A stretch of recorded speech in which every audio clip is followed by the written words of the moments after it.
African flag and it was green, red, and black. Ah. Yeah, 3 cheers for the old green, red, and black. I saw the German flag, and what is it? It's red and black and orange or something, or yellow. And now the Russian flag is nice. At least it's got nice colors. And the French flag isn't a very nice country, but they have nice colors. And we really have, Americans so love their country that other people think they have to love their country and pretend that it's like our country. And yeah, they do. You say, this is our great country of Togo, And I almost went there as a missionary. I thought it was to go, and that got me excited right away. But I'm going to talk to you about our nation's past and about our present, about our future. I don't look at our country. In fact, over this book, and this is your pastor, I know feels the same way, but there seems to be a thing amongst King James Bible believers that one of the doctrines of the church is to hate this country. And I am not of that stripe, and I know your pastor is not of that stripe, and I appreciate it. And so I'm going to talk to you about our past, our present, and our future. And I believe that America has a future, okay? Unlike Bible believers. And if that makes me a heretic, I'll fight anybody over that one, all right? So I'm going to talk to you about this country. The first thing I want to say about our past is that, and I know I've mentioned it before, but this is the only nation that was established on the God of this Bible. By that, I mean its inception, the people, our founding fathers, they didn't gather around a table and decide to come up with this idea of free enterprise. I may have told you this, but there is not a refinery in the country that makes diesel fuel. Or that was built, I should say, that was built to make diesel fuel. They all make diesel fuel. None of them nobody ever said, hey, we'll put a refinery in here and we're going to make diesel fuel. You know why? They built a refinery and they said they're going to take raw crude oil and we're going to build high-test gasoline. We're going to make high-test gasoline. And when you take and you make high-test gasoline, you have a byproduct. That byproduct is diesel fuel. And our founding fathers, our forefathers, didn't get off the Mayflower so they could establish Pizza Hut. They were not thinking about their own lawn care business. They didn't want to, to have a rent-a-car business. They didn't say, let's start free enterprise. You know what they said?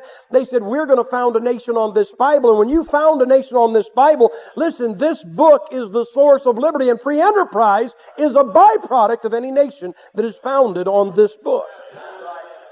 And this is the greatest nation. Nobody came over here with plans to make a multicultural society. I've got news for our president, and I like him.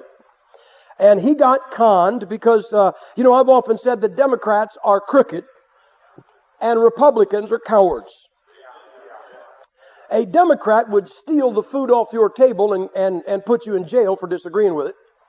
And a Republican wouldn't say anything bad about it because the news media might run a negative story on them. And our president, right after 9/11, he made some kind of a statement about when Muslims and Jews and Christians founded this nation. There were no Muslims on the Mayflower. All right?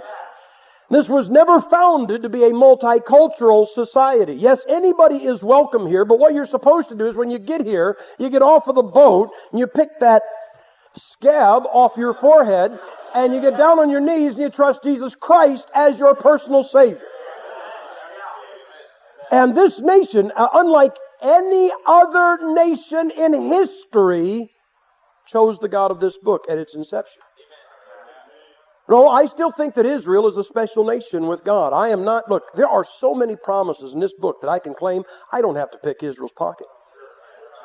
I am not trying to kill them so that I can inherit their promises. I'm not interested in that. But mark this down. Israel did not choose God. God chose Israel. He made them His chosen people. That's why we call them His chosen people. And yes, I still believe, as you do, I still believe the Lord's going to reestablish Israel. I had somebody tell me, they're blowing up little Jewish kids on buses. That's a nice Muslim thing to do. And they're blowing up Jewish kids on buses and other things like that in Israel. And some guy said, are you upset about what's going on in Israel? Are you scared about it? I said, oh no. I said, I'd only be upset if I lived over there and I was wearing a tablecloth with my head held on by a fan belt. Because I know whose land that is. That is Israel's land. And Ishmael can scream all he wants and talk about jihad, which I personally think is a jihoke. But, but I'm telling you, Israel didn't choose God. This nation chose God. And our founding fathers, and I don't know if you've ever been there to Philadelphia, but they sat around the table, and I was in that room, and they sat around the table, and they corporately said, you know what, we're going to found a new nation. And then they looked toward heaven and said, we're going to make you our God. Boy, I'll tell you what, if God has a switch, that flipped it. If God has a heart, his pulse quickened. You say, you think God liked that? No, I know He liked it. He liked it so much that He went out and let those 13 fledgling colonies go out there and pound to sand the greatest military might of the world, England. I mean, us going against England at that time would be like you picking up tomorrow's headlines and it says Haiti declares war on America. Oh, seriously, you laugh, but then you start reading this, whoa, it's getting serious. They're inflating their Navy right now. And that's when we'd know we were in trouble. And so in 1776, the God of this book, the God that this nation was founded on, blessed those 13 colonies, made them 13 states, and let them whip England. And then just to show the world that it was not an aberration or a fluke, He let them go out in 1812 and do it a second time. And I have no animosity toward Britain or England. I think they are our brothers as far as our nation is concerned. I think that they lack some things, but they are good folks, and I'm not against them. But this nation was founded on the God of this book. People say, well, America is great because of its natural resources. Africa has far more natural resources than this country. Africa has so much gold, they have so many diamonds, they have so many precious stones beneath the ground of Africa that it would make America look like a pauper. You say, well, what is it? Is it the race? No, it's the religion. It's the religion. And they got the wrong God. You know, isn't it strange that you can have religions? Hindus have something like 300 and some gods. Wouldn't you think with 300 and some choices you'd get the right one somewhere in there? I mean, if you had 300 and some choices to get God right, wouldn't you think you'd hit Him somewhere along the line? And 300 and some choices, them Hindus couldn't hit Him once. And you go to Africa, and they've got a volcano god, and a river god, and an alligator god, and every other kind of god, and this is a god, and that is a god. And I'm going to tell you something: there's only one God, and it was not the resources of this country that made this a great country. It was not our free enterprise. You know, Eastern Europe got lied to. I'm glad they're out from under communism. I really am, but they got lied to. You know what? You know what they did? They sat over there and they looked at us and they said, boy, those Americans got everything. And they asked our politicians, and they said, how'd you guys end up with how'd you end up such a great country? And you know, our politicians told them, they said, oh man, it's free enterprise. If you guys had free enterprise, you'd be a great nation too. And you know what they can't understand? They're instituting free enterprise in nation after nation, and it's not working. Because it is not free enterprise. They say, well, it's our form of government, isn't it? You know, I really am offended every time I hear our wicked news media call this a democracy. It's not a democracy. It is a republic. And there's a world out there that thinks, oh yeah, if we just had that form of government, that Republican form of government with a bipartisan House and a bicameral House and a Senate, and they could have all those representatives and all those senators and a president elected by the people, boy, it'd be a great nation. You know something? We exported this form of government to a nation that needed it very badly. That nation was torn by a civil war just like ours. That nation needed freedom. That nation's people desired freedom. They desired to be a great nation. And we instituted our form of government. We just superimposed everything we got here right over top of them. But instead of Washington, D.C., their capital was Saigon. And in 1968, after that president came into power, when the next presidential election came up, he jailed the guy that was running against him and closed down every newspaper in the country that opposed him. It's not the form of government. You know, these people are always quoting Thomas Jefferson. Nobody will quote him on this one. He said, the reason that Christianity is the best friend of government is because Christianity is the only religion that changes the heart. You know, the one thing about, they call it a religion, but you know the one thing about Christianity is that it always pushes you to a higher standard. You guys tonight look better than you did when you got saved, not worse. Isn't that right? You live better than you did, not worse. We don't hear about, hey, did you hear about Joe? He was a great guy. He was an honest guy, true to his wife, got saved. Now he's a drunkard. He's running around. You don't hear those stories. It is just the opposite. Isn't that right? And some of you were out in a ditch somewhere. Some of you were the dregs. Some of you couldn't have been trusted behind somebody else's back. You couldn't be trusted with somebody else's wife. You couldn't be trusted with a dollar bill that wasn't yours. And you got saved. And the reason you can be trusted today is because Christianity pushes us to a higher standard. And all those other religions, including Islam, all they do is sanctify the lowest standard. So they make heaven an orgy. And they think that an expected woman is a good place to put a bomb. Hey, listen, we're all prone to that. You say, well, we'd never do that. That's because of your Christianity. John Adams said this. He said, if we make religion our business, God will make it our blessedness. I wouldn't like to hear George W. Bush say that. I'd like to hear the reaction from the news mafia if he said that. If he got up and said, if we make religion our business, God will make it our blessedness. Boy, wouldn't it be interesting to see what the news... They would demand, oh, you've offended the Muslims. Thank God. I mean, people, at what point do you rank as a minority? Blacks are called a minority because they are 20% of this country, but they are Americans. Muslims have been imported until they're about 1 million, possibly 2 million. That's a scratch, guys. That's not even a legitimate minority.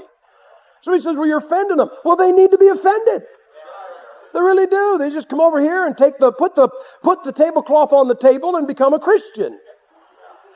Andrew Jackson said the Bible is the rock on which this republic stands. So I want you to know that this nation, and don't you back down from anybody, this nation is the only nation in history that at its inception chose the God of this Bible, and that is what made it great. It is not anything in this country that made us great. It was someone outside this country that made this great, and we invited him in. I was telling your pastor, I don't know, I've gotten to Washington, D.C. I've not been there since the World War II memorial has been put up. But on the World War II memorial, they have the words of Franklin Delano Roosevelt, the speech that he gave over the radio the day after, the day the Japanese attacked Pearl Harbor.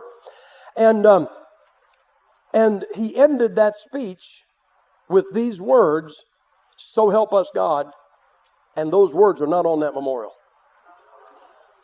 I would like, you know what I feel like? I feel like a guy on a plane that somebody has hijacked it.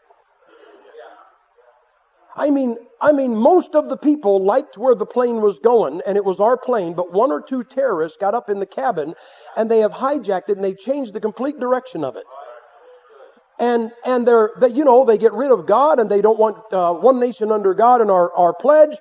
You pick up that hymnal. You saw the songs that we sang about our country. You can't find a song that was written, a patriotic song that was written about this country that did not involve God. Every single one of them has at least a verse that mentions God. Not Allah, but God. And so this nation was founded on the God of this book. Let me tell you about the present, because it is the present that some of my brethren, including you, have a problem with.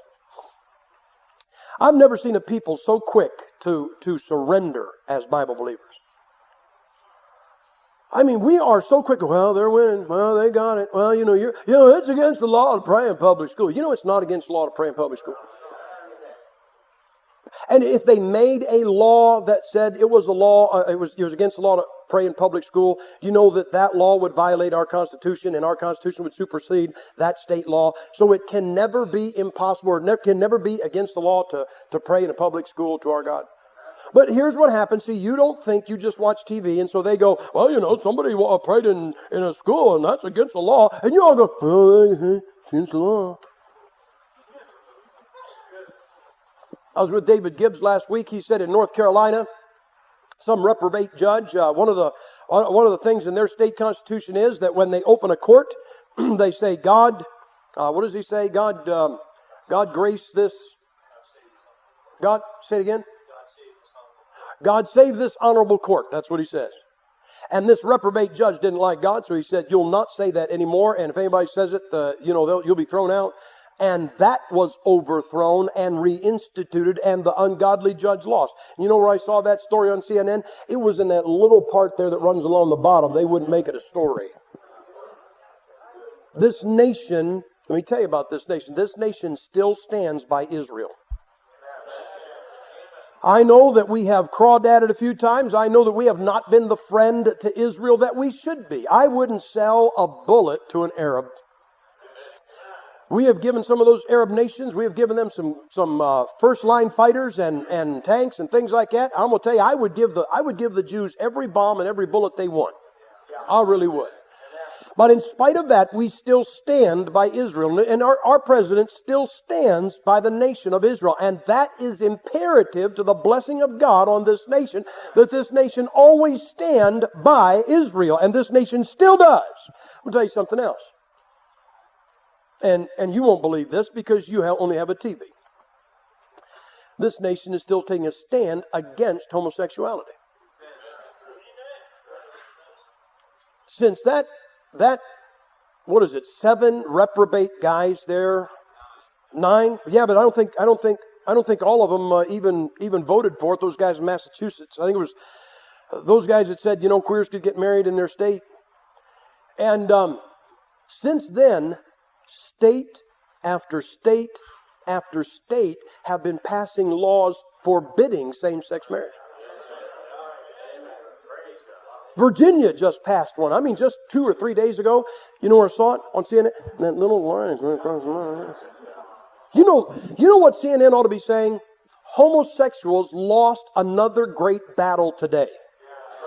But they will never report the failures of homosexuality. They will never report that those guys have been gone down in flames because they want you to think that they're going to win. And I know what some of you just said, well, maybe they didn't, but they're gonna. Well, thank you. Please throw up your white flag and get out of here because you're breathing my air.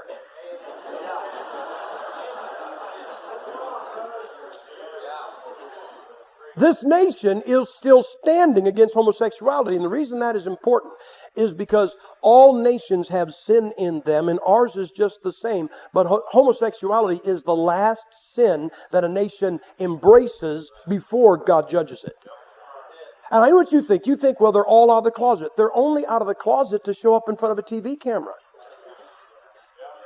I know you'll see an occasional one down the street, but I mean, they are not out there. I'm going to tell you, when it becomes legal, I'll tell you what they're going to do, Dad, Mom. They're going to proposition your son and your daughter on the street corner and throw you in jail for stopping it. They are not a nice bunch of people, okay? I was reading a book and it said that homicides amongst homosexuals against each other are record highs, and homosexuals are most likely to die violent deaths, most likely to die of disease. I was looking for the bad news in this when I was reading it. I couldn't find any, but oh, don't come up to me and say, love the sinner, hate the sin. I had a lady come up one time, and, it wasn't her fault. She was an American. She didn't think. And I was preaching. She said, you said queer. So I'm glad you were listening.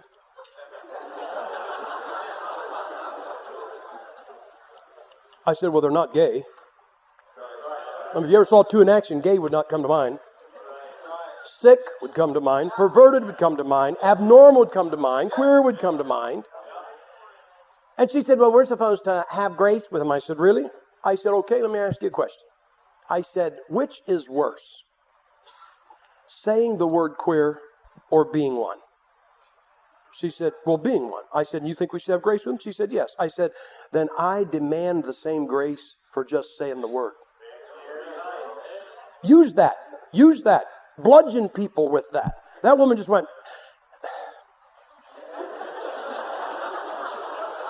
And every night she would leave and she'd look my way and I'd go, hey, if you can have grace with what they do, I demand you have grace with what I say. Love the sinner.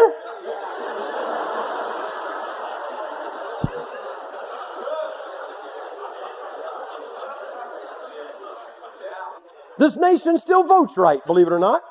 I mean, the live ones that vote, they still vote, right? I mean, Democrats can't punch a hole in a piece of paper. You gotta, which I think makes sense.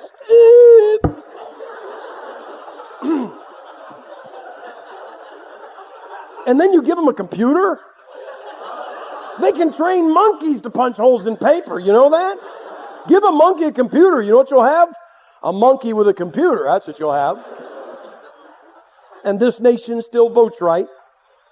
Our president just passed a good deal. I liked it, you know, under the previous king that we had. His last days on the throne, he declared that a bunch of wilderness areas, you couldn't build roads in them. And Bush just said, you can build all them roads and go log in them wilderness and tell them governors to ask me if they want to stop it. And I'm for it. Hey, he's not everything I want him to be, but it beats that mannequin that they had running against him. I mean, look at this, man. Last time the Democrats ran a mannequin, this time they're running Lurch. I'm going to tell you why you don't want to vote for John Kerry, because who will haunt the House? If he gets in the, you know, I mean, I can just see him come to the door of the White House. All right. I mean, who will haunt the House? He'll be out of a job. You know what your problem is? I'm going to tell you exactly what your problem is with America. You know what your problem is? It's the same problem you have with your pastor. It's the same problem you have with most preachers. You demand perfection. You can't stand an infraction. You can't stand the slightest step off of straight and narrow and exactly the way it should be. And as soon as somebody takes one, if they're not exactly 100% perfect, if they're not absolutely sinless, if they don't do everything absolutely right, you are willing to string them up. And you say anything good about this country, you know what it makes me mad? It makes me mad when some stinking, stupid, Bible-thumping, King James Bible believer walks up to me and says, well, yeah, but you know what they did? Here's what our government did, and then they tell me something bad about my country. I don't need to hear anything bad about my country. I know what's wrong with my country. It's full of people like me. Yes, I know what it's doing. But it took them over 200 years to mislead a good bunch of folks. And you aren't going to find better people in any country. I don't care where you go. Another thing Thomas Jefferson said was this. He said, the Bible makes the best people in the world. If you want to know who those folks are, go home and look in a mirror. You are the best people that walk this earth. I don't say that in pride. I say that because that is a fact. Listen, you never saw a nation in history that was so quick to let its 18-year-old boys go and die for somebody else's freedom, and some of them don't even appreciate or deserve the freedom. You never saw a nation that would find some way to find a cure for a disease, and as soon as they found the cure, you know what they would do? They would go out and give it to an entire nation to help another nation. When did you hear anybody else doing that? I talked to a fellow when Clinton was king one time. I was talking to this guy who was in the army, and he told me he's gone to this, I can't remember the name of it. It was some little African nation that's probably changed names 3 times this year already. It was one of those things, you know, you see a map of Africa and the name of the country is bigger than the country. No wonder they're going out there. Did you hear that this nation invaded that one? That's because they're trying to get their whole name on the map. They just want a strip 20 miles wide so that on the map they can have their whole name. It's, you know, and they're out of the borders. And he was in the army, and he said he was being shipped to this country. And I said, gee, do we have a base there? He said, no. I said, well, who does Clinton want to kill there, you know? And he said, nobody in particular. He said, in the army, I build water purification plants, and that nation has very bad water. We're going to build them 2 water purification plants that their people will have good water. Now, I'm going to tell you, all that stuff comes from this book. Americans have been permeated by this book. And that is why when somebody says we need to be more European, you tell them, no, Europe needs to be more American. We don't need their lack of scruples. We don't need their immoral television. Listen, the garbage that's on your TV was on their TV 25 years ago. The vile stuff. You drive down the road and see some guy going to the bathroom beside the highway. They did that in Europe 25 years ago, and they do it all the time. And that, I almost said it was European.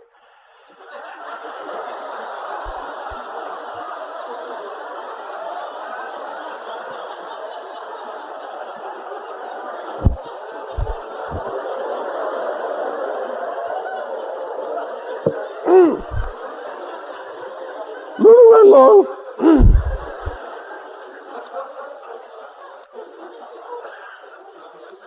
Could you imagine, people, could you imagine the day before D-Day? This man is trying to build up the morale of his troops, and he says, "No, guys, tomorrow we're going to invade Normandy. I just want to let you know that the Germans outgun us and they outthink us. They're braver than we are. They've got concrete emplacements that are going to be able to shoot everybody that's on the beach, and we're probably all going to die. Okay, guys, let's get on the boats." But that is exactly the way we talk. I've never seen people that are more willing to snatch defeat from the jaws of victory than Christians. I've never seen a people that we will spin everything. Everybody tries to spin things to their advantage. We always spin things to our disadvantage. You know, I believed that communism was of the devil before I got saved. And after I got saved, I found out that the group I was with thought the same thing. It was of the devil. And that it needed to go. And I heard people say, communism's got to go. It's of the devil. And when it went, some of those very same guys said, "You know, I think this fall of communism was a trick of the devil." What's the matter, guys? Can't win one? We demand perfection of our nation. You're never going to have perfection. As soon as we hear one little thing that goes on in our country, you know what we say? "Well, I can't back that." I like what Stephen Decatur said. He said, America. He said, my country. He said, in America, in her intercourse with other nations, may she always be right. But America, my country, right or wrong. You stand by your family when they're wrong. You stand by people in this church when they're wrong. When you love somebody, you know what you're willing to do? You're willing to turn a blind eye to their flaws. And I am telling you that this nation today is still the greatest nation on the face of this earth. I want to talk to you about the future. I want you to go to Revelation chapter 12.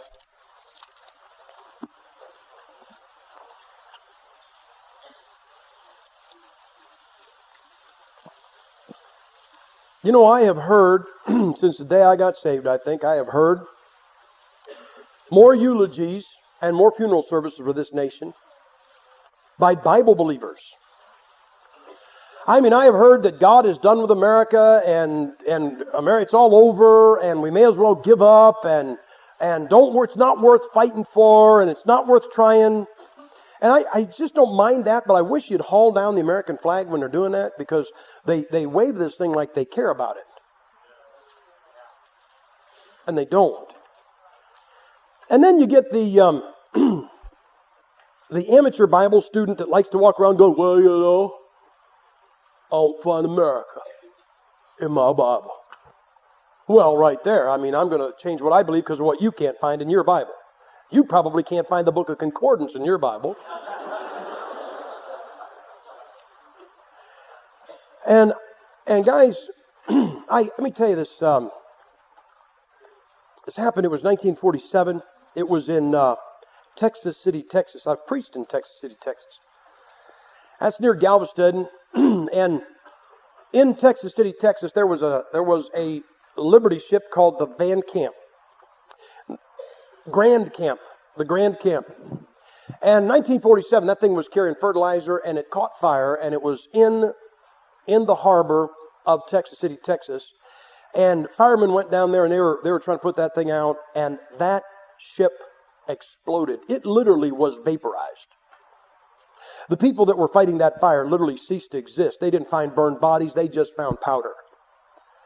It literally devastated that nation, or that city. Hundreds of people died. Texas City, Texas, is an oil storage facility for offloading petroleum into ships, and so the concussion of that explosion burst oil storage tanks, and those burst into flames, and those began to blow up. Then another ship that had fertilizer caught fire, and they were pushing it out of the harbor when it exploded. And I mean, people died by the hundreds, and it was a horrible thing. There is a down on the waterfront. Actually, it's near one of the refineries. There's the rear screw from one of those ships. It probably is as tall as this, and it's laying there by the driveway. That's where it was blown, about a mile from the ship that blew up. And one of those fellows was taken And some Catholic priest, very overzealous, he was giving him his last rites while he was getting his watch off his wrist. And this guy was, he was burnt up. He's burnt up. He was laying there amongst the dying. And this Catholic priest came over, and started doing his fee-fi-fo, And he got about halfway through it, and this guy, he was kind of vaguely aware of something going on. He felt the watch slip from his wrist, his wedding ring came off. And finally this guy just mustered all of his strength that he could, and he said this. He said, "Wait a minute! I'm not dead!" He wasn't. And he didn't die. We've been trying to bury a nation that was not dead. For 35 years, 34 years that I've been saved, I've heard Bible believers. You know what we've done? You saw your pastor take a shovel full of dirt out of the ground today, and that was the beginning of something very good. But for the 34 years that I've been saved, I have watched us. We will take a shovel full of dirt and throw it onto America, and America keeps slinging it off and doing something for God. Now, guys, look, when this nation dies, I will stand by the grave and throw the dirt into. But it's not dead yet. Let's give it a chance. And I hear people say all the time that, America's got to fall. And that America has got to fall doctrine is why we are suckers for everything that comes down the pike that spells doom and disaster. So here's what I heard. I went to Bible college in 1970, and I heard by July 4th, 1976, the communists were going to take America, haul down that flag, and run the communist flag to the top of the flagpole in Philadelphia, where our Constitution was formed. That made for an exciting 6 years. For 6 years, you know what I thought about? Man, it's just about over. Every day it's coming closer to being, it's just about over. Boy, we're going to be running through the woods. They're going to be putting us in concentration camps. And July 4th, 1976 came. 1976 came and went. And I've been there, and that flag is still there. But the Russians did come to Constitution Square in Philadelphia. They did. They came in 1987. In 1987, some time ago, I was in Philadelphia, and our guide was a saved fella, and he told me this. We were looking at the Liberty Bell, and he said in 1987, they shut the Liberty Bell off. They wouldn't let anybody in it. They said a big old black limousine pulled up in front of the where the Liberty Bell was housed, and this white-haired man walked in. They said he walked into the room where the Liberty Bell was, and he just stood there for half an hour. Didn't say a word. Nobody in there with him. He just stood there and looked at that Liberty Bell. And after 30 minutes of looking at that Liberty Bell, he turned around and got back in his limousine and left. His name was Boris Yeltsin. And 3 years later, communism was dead. Not only is that flag still flying over America, but the hammer and sickle of communism is not flying over some of the countries it was flying over July 4th, 1976. And then what did we hear? Oh, I know. Do you remember this one? 1982, the planets are going to line up. When those planets line up, the gravity of all those planets is going to cause nothing. Right? But I'll bet some of you were all excited about, oh man, this is a big one, this is a big one. You know why you believe that? Because you got suckered into believing that America's got to die. And so every time something arises on the horizon, you think this is what's going to kill it. So when the news mafia manufactured, listen, the greatest terrorist organization in the world is the news media because they spread more terror than any Muslim ever did. And when they manufactured a scare tactic called Y2K, you went out and bought a generator and 10 years supply of freeze-dried pizza. And you said, now this one is it. And what's really crazy is you've been hooked and hooked and hooked. And if tomorrow they had something on the news that it looked like it could spell the doom of this country, you jump right back on the bandwagon. This is the big one. Because you're convinced America's got to die because somebody told you that. You're convinced that America's got to be judged. You're convinced that we're all got to end our time on this earth hiding in the woods. Which if you do, you guys are in trouble. You ain't got a whole lot of woods.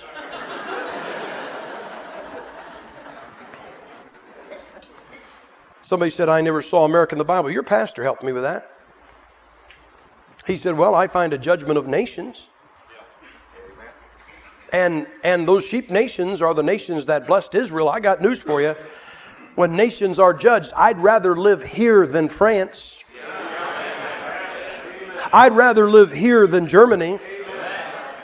Hey, I would rather live Britain. Britain has been pretty fair by those Jews. I'd rather live in England than any Arab nation.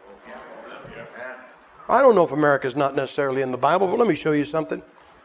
In the tribulation, and I'm only reading this because I'm not going to experience this. Some of my brethren want to experience this tribulation, and that'd be fine with me. But I'm going to watch this from heaven. And it says this in verse 13, talks about the woman who gave birth to the man-child. Revelation chapter 12, verse 13, it said, when the dragon saw that he was cast to the earth, he persecuted the woman which brought forth the man-child. And to the woman were given 2 wings of a great what? Eagle. Hey guys, what is America known as? Why don't you have a leopard on here? Because America's not a leopard. America's an eagle. Could I predict something? I'm not necessarily prophesying for you. I'll tell you what I think. I think America is always going to stand politically by Israel. Yes, we may do our political two-step and sell, help them in one hand and help the Arabs in another. But I think bottom line, when the Jews have to run in the middle of tribulation, it's the eagle that is going to show up and rescue them. Now think about the import of that truth. It says, 2 wings of an eagle, that she might fly into the wilderness, into her place, where she is nourished for a time and times and half a time from the face of the serpent. This eagle is going to take care of Israel for the latter part of the tribulation. By the way, probably not in Selah Petra. And I only say that for this reason. If you know it and I know it, you think the devil doesn't know it? People say, well, that's a great place for him to hide because you get into Selah Petra, this little passage, and only one person can come at a time. Yeah, but Selah Petra is not domed. And in the days of airplanes and bombs and helicopters, it's easy to take that place out. I don't necessarily know wilderness. It says, maybe Idaho. Anyway, now think about this, guys. You know that the devil hates this nation. Why does the devil want this nation destroyed so desperately? If he wants to ultimately destroy Israel, and he knows that it is America that is going to come to the rescue of Israel, then it is imperative to him that he destroy the rescuer. You know what I think when I think that? If that is true, then if you are a Christian and you want to see the destruction of America too, whose side are you really on? If you want to see America come apart, if you want to see the death and destruction of America, if 9/11 happened and our 2 towers came down and you said they had it coming, I think you're a pretty wicked character. I think you're a pretty rotten person. I really do. I think you ought to get right with God. This nation has stood by God. This nation has stood by Israel. And I think in the tribulation it's going to stand by Israel. Now, you ready for this? I said politically this nation will stay with Israel. Can I ask you a question? If America is going to stay right politically, why can't we see to it she stays right spiritually? If there is a hope for this country that it is still going to be here, I don't care what you read in the commentary. If there is a hope that that America is going to stand by Israel, why can't we see to it that she stays right spiritually? We haven't lost people, we've surrendered. You look at every major victory that the devil has had in this country, and it has not been after a battle with it was a battle with Christians and the Christians lost. It was as soon as we saw the battle, we ran. Now, please understand, I'm not preaching post-millennialism. I do not believe that we're going to bring the millennium in. I am not a Reconstructionist. I'm not talking about take the country back in the Constitution, all this other stuff. I am simply telling you this. We need to stand for our nation. And I think there is time to sway this country back to God. You know what makes me mad? When I make that statement, there are King James Bible believers, if they heard that statement, they'd think I was a heretic. Why is it a heretic to love my country? Why am I a heretic to think that this nation could actually do something for God? Oh, I don't know that we're going to be idyllic, skipping down the street with our King James Bible under our arms. I don't know that that's ever going to happen. But guys, we can do something for God. And as the time goes by, what are you going to do? I can tell you exactly what you're going to do. You're going to do one of two things. In this battle to put America back where she needs to be for God. Don't come to me, please, do not come to me with all of the reasons why it never can happen. I only have to watch 5 minutes of TV to be convinced it can't happen. And you guys watch a whole lot more. That's why you have no hope. That's why you're demoralized. In this battle for this country, you're going to be one of two things. A worker or a watcher. And we have been trained to watch, have we not? I mean, we know how to watch. We watch so well, we can have a TV with 2 screens on it now. Because we know how to watch. And tonight we'll watch fireworks and good night. All you got to do is watch a landing of a space shuttle to know that you've been trained not to think. You know, when the space shuttle comes into view, there'll be a double sonic boom. And if you're watching it on TV, you'll hear this boom, boom. And the announcer will say, there was the double sonic boom. Oh, thank you. And then he'll swing around into the wind. It doesn't have an engine, you know. It's only got one shot at this runway. And he'll swing around into the wind. And he'll say, he's swinging around into the wind. Then you'll see the landing gear come down on the space shuttle, and this genius news mafia guy will say, and now the landing gear is down. Well, thank you. I almost thought that. I'm glad you said it. And then he'll make his pass and he'll be right over the end of the runway, and he'll say, he's over the end of the runway. No kidding. I thought he was over Lake Mead. And then, you know, you ever watch, we've all seen airplanes land, and when they land, you know, you see that smoke. And so you'll see those stars, 2 puffs of smoke, and before you can think, oh, he's touched down, the announcer will say, he's touched down. Then the nose gear will touch. Oh, look, the nose gear's touched. Then he'll coast to a stop, and genius has to say, he's coasted to a stop.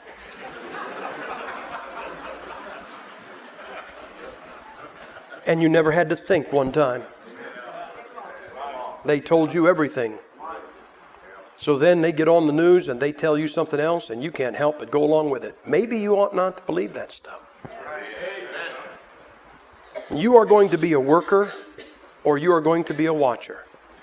You are going to sit by with your hands in your pockets and you are going to watch this country go down the slammers.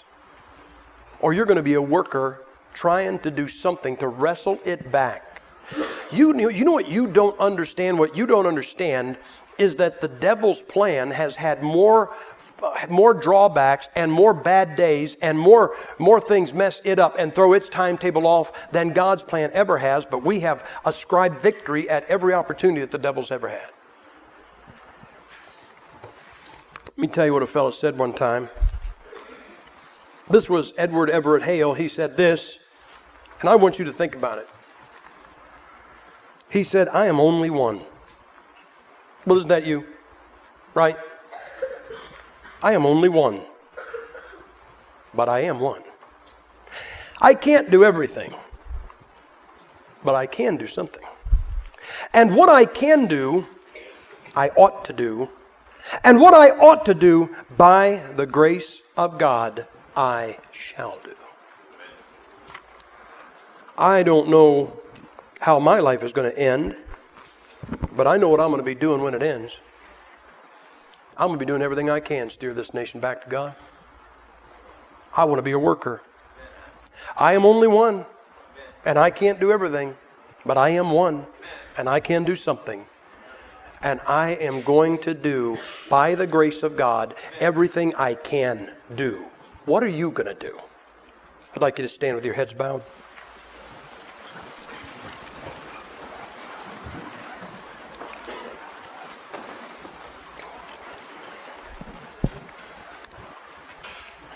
I've never asked you to do this before. I'm going to ask you to do this tonight. Your head's bowed and your eyes closed. How many of you, you're saved, been saved a while, believe the book? How many of you would say this? Preacher, I got to be honest with you. More than once in my life, I've had, and not by your pastor, by the way. I know your pastor is not guilty of this, but you would say, I have heard things that have demoralized me for ever trying to do anything for this country. I have heard things that have just made me feel like I shouldn't even bother trying. But I think there's hope. Here's my hand. Come on, put them up. You've been demoralized. Put them down. You've been demoralized by King James Bible believers. It really bothers me that we knock the Muslims and yet our doctrine is the same as theirs. Hey, Bible believers hate America just about as bad as the Muslims do. And when the towers came down, they rejoiced. And when the towers came down, they rejoiced. And you figure out which one is which. Maybe before this whole thing is over, the queers will have the country and we will be running through the woods. But until then, I'm not throwing a shovel full of dirt in the face of my country. I want to stand for this country. I have got plans, guys. I mean, I have got plans. I really do. And there are some things that I think maybe I can do that you can't do. Then what I can do, I ought to do. And I'll do mine. You going to do yours? So I can't do everything, preacher. No, you don't have to do everything. You just need to do something. You going to do something? Are you just going to sit on the edge of your couch practicing for the remote Olympics, bad-mouthing this nation at every turn of the road, so that you have an excuse to just sit on the edge of the couch doing nothing? You going to be a worker? You going to be a watcher? It's really your choice, guys. Father, I pray for these people because these are good folks. As people go, God, these are good people. And I know they've got a pastor who has not bludgeoned them with doom and gloom. I know that. Father, I don't know if we can turn our nation back to you before you get back, but I do believe that this nation is going to stay true to your people. Then there is no reason why it can't also stay true to you. But it's going to take us, God.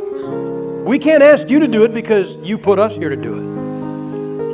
And I pray for these people that raise their hands. They've been demoralized by Bible believers.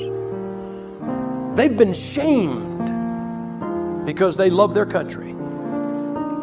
And they've been told that any effort is hopeless and heresy. God, I pray for these people that they will live for you, that they will be brave and bold for you. If the people who are wicked in this nation can be bold, then we can be bold.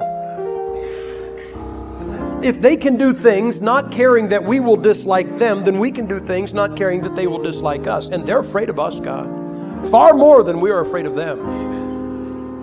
God, if the powers of darkness knew how neutered we have been, they wouldn't hesitate to push their program, but they're still afraid because they know the power of your people.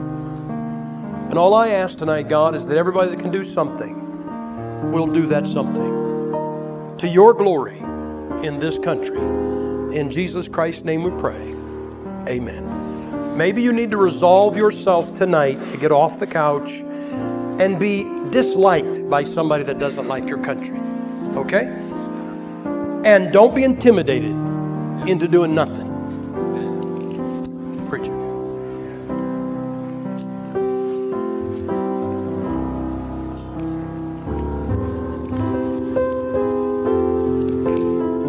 Appreciate that, man.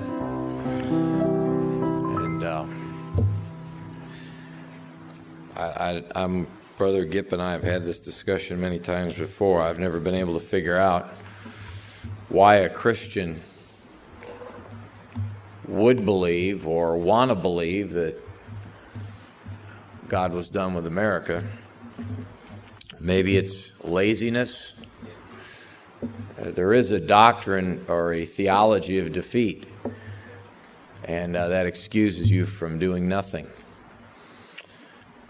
Maybe it's fatalistic determinism, which is a theological term for the natural outcome of five-point Calvinism when you finally figure out you can't do anything anyway, so you just give up. Maybe it's that mentality. I don't know. But I don't know what the final outcome is going to be for this country. But boy, I'll tell you what, I want to do everything I can to make sure it's positive. And I'm with Brother Gipp. I think most of the victories that the enemies of this country have gotten have been because we've been listening to the news media and others that have said we can't win when we've already won.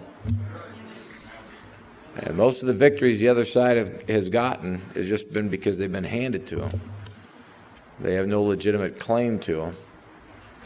And so as a Christian, I want to stand by this country, and I want to keep on going for the Lord.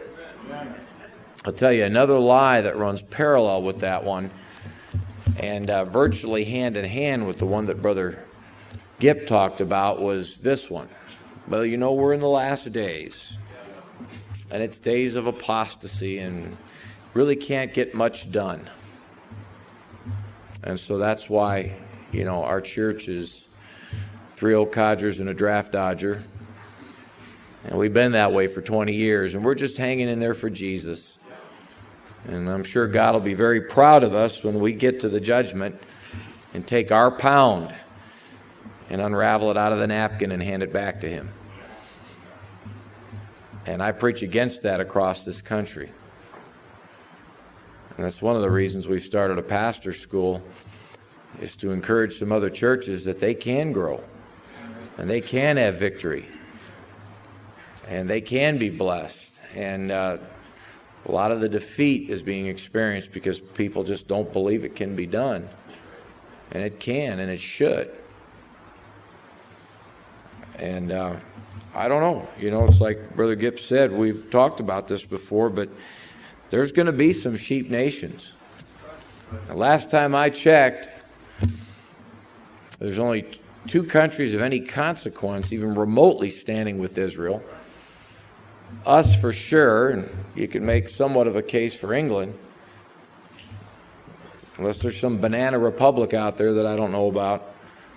We're it. So I'm praying we continue.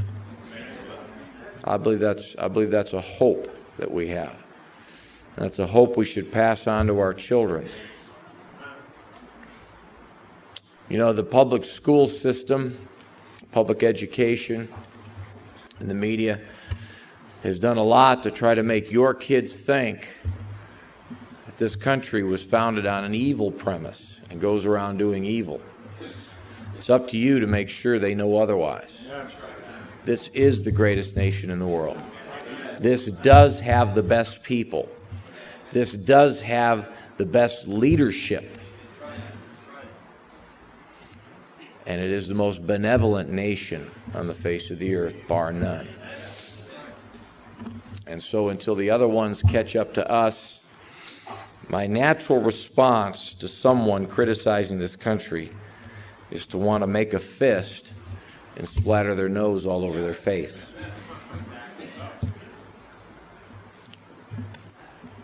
I praise the Lord for that message. Amen. Well, we've heard a lot. We've experienced a lot this week. I believe it's been good, and I'm going to go back to what I said earlier in the week. It's been a very unusual meeting. Once in a while I'm in a meeting like this. Typically, in a meeting with this much preaching, I feel like I've just been pushed under an avalanche and got buried under a bunch of preaching and information. But this week, I feel like from the very get-go that I've been able to assimilate and grow. And line has been upon line, and line upon line, and precept upon precept, and precept upon precept. And I feel that I've grown through the meeting and gotten so much. Let's make up our minds to carry through and follow through and go on with what the Lord showed us this week. If there's some decision you made to start doing something, make sure you start doing it. If there's a decision that God laid on your heart to quit doing something, make sure you quit. Whatever it is, individually, as families, and collectively as a church, let's go forward. Let's go on until He returns, or we go home by the way of the sod. Either way, the time is short, folks. And I'd rather spend my remaining years doing the best I can for my God, my family, my country, this church. And while I don't believe this, if my efforts were doomed to start with, I think God will forgive me. I don't think they are. I think we're more than conquerors through Him that loved us. But I'd rather go to the judgment seat of Christ having tried to do something I couldn't do if it was right, and get to the judgment seat of Christ and find out that I twiddled my thumbs, didn't do what I was supposed to do because I got talked out of it. Like I said, the Lord wasn't too impressed with that guy that returned that 1 pound in the napkin. He wasn't too happy about that at all. All right, let's sing number 316, I Have Decided to Follow Jesus.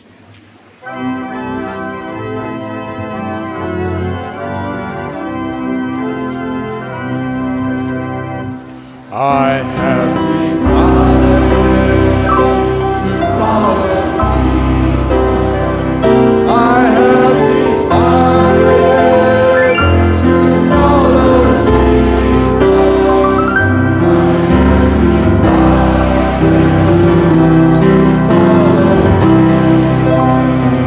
No turning back.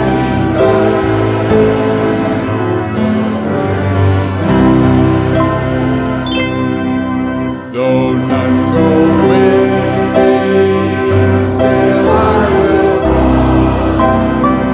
Though none go with me, still I will follow.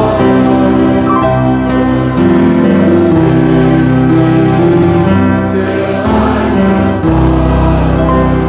No turning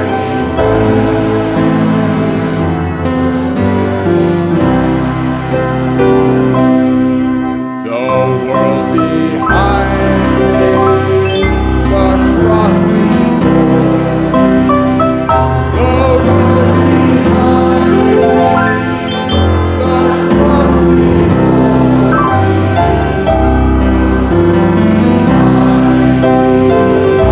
the cross before me. Behind me, the cross before me. No turning